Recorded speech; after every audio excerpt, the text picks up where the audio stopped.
Hello viewers, আসসালামু আলাইকুম। এই দেখুন একটা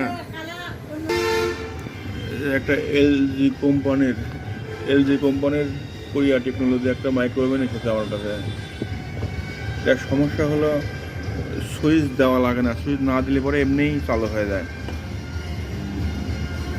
সুইচ না দিলেই চালু হয়ে যায়। এই যে দেখুন, আমি একবার লাইনটা দেই, এই যে দেখেন লাইন দিয়েছি, যেখানে কিন্তু জিরো হয়ে আছে। এই দেখুন, দেখা যাচ্ছে কিনা জিরো হয়ে রয়েছে, চালু করি নাই, কেবলই খোলা, এখানে কিপ্যাড খোলা রয়েছে, তারপরে এটা জিরো, এটা চালু হয়ে গেছে। কিন্তু এর ভিতরে ঘুরতেছে, এ দেখুন ভিতরে রানিং আছে, ঘুরতেছে। আমি কিন্তু চালুই করি নাই।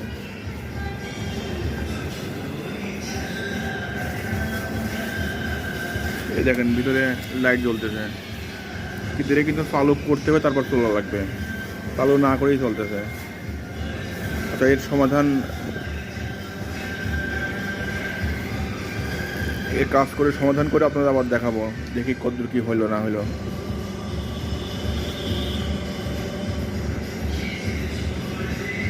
সবাইকে ধন্যবাদ।